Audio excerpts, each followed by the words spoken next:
Hey everyone, let's talk about the rumored $2,399 price tag for Apple's first foldable iPhone, the so-called iPhone Fold.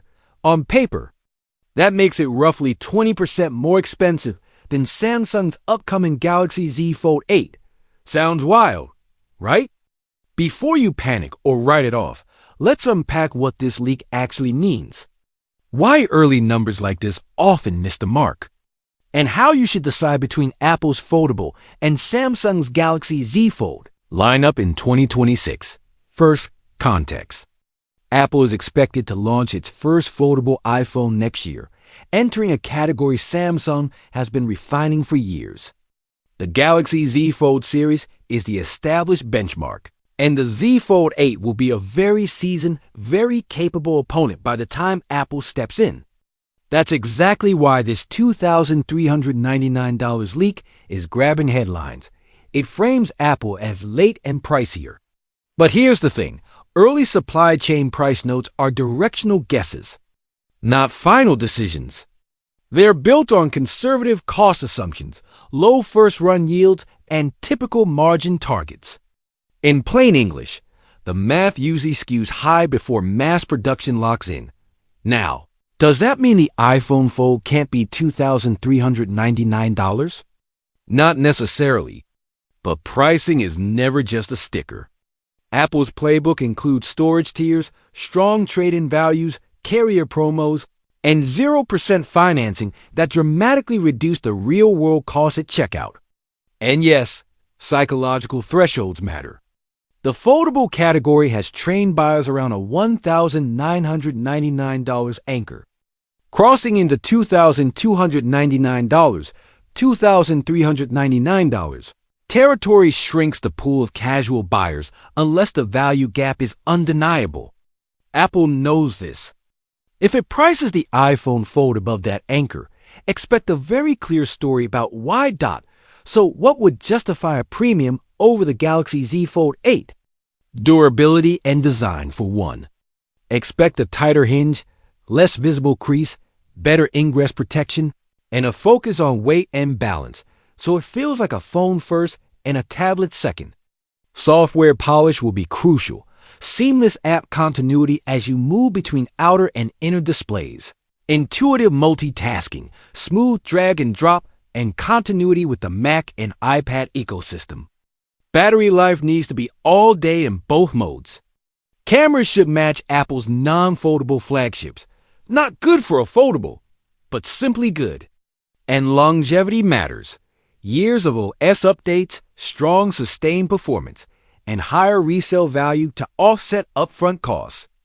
If Apple nails those pillars, a higher MSRP becomes easier to swallow, especially for buyers already invested in AirDrop, iMessage, FaceTime, Handoff, Apple Watch, and the rest of the ecosystem that just works together. Inside, Samsung is expected to pack the Snapdragon 8 Gen 4, bringing massive performance gains, better heat management, and longer battery life. The main display gets brighter, smoother, and more durable, while the cover screen becomes wider, making everyday use feel more natural. The cameras are also getting a serious upgrade, especially low-light performance and zoom clarity, turning the Z Fold 8 into a true flagship photography machine. Not just a folding gadget, but let's be real, not everyone should wait for Apple's first-gen foldable. If you're deep in Samsung's ecosystem, or you rely on Android flexibility, file handling, default app control, tighter deck-style workflows, the Galaxy Z Fold 8 will likely remain the safest and best value pick. Samsung has years of iteration behind its hinge, crease, and multitasking UI, and it consistently offers aggressive trade-ins and promos that cut the real price far below the sticker. That's something Apple rarely matches at launch. If you're on the fence of foldables in general, here's what to watch before making the call. Weight and ergonomics on the outer display. Does it type comfortably one-handed or feel like a narrow remote? Crease visibility and panel uniformity. Do colors and brightness stay consistent across the fold? Real multitasking. Can you resize windows, split screens, and drag content in a way that actually saves time? Battery life. Is it truly full day with mixed use?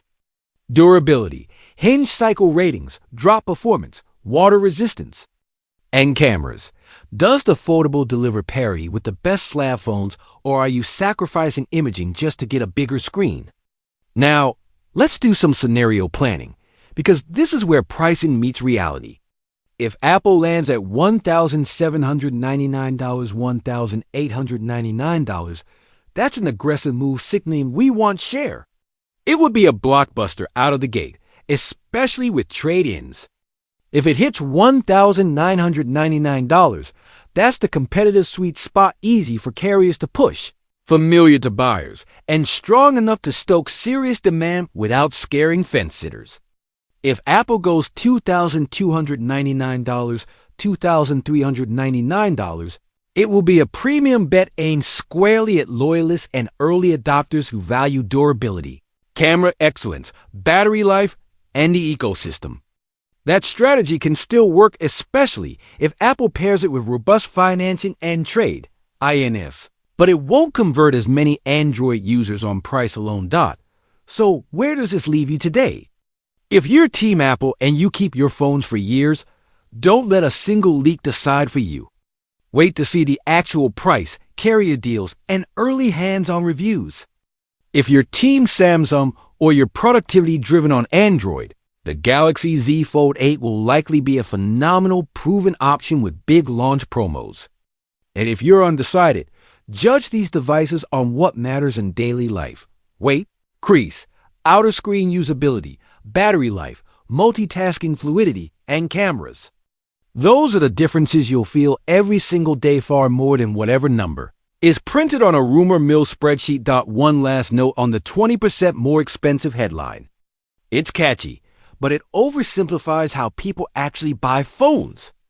The real competition happens at checkout after trade-ins, carrier credits, and financing, not on a pre-launch slide deck. Apple can lower the effective cost without lowering the sticker, and Samsung can undercut everyone with aggressive promotions. That's why calling a winner on price months in advance is a trap. Bottom line, don't buy the $2,399 hype yet. Watch how Apple positions the iPhone Fold, how Samsung prices and promotes the Galaxy Z Fold 8, and how reviewers rate the day-to-day experience.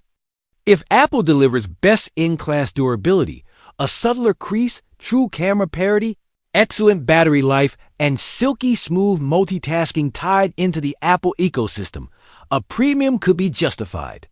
If not, Samsung's foldable will remain the smarter value, especially for those already living the Android life. Either way, the real story won't be written by a leak. It'll be written when these foldables hit pockets, not spreadsheets.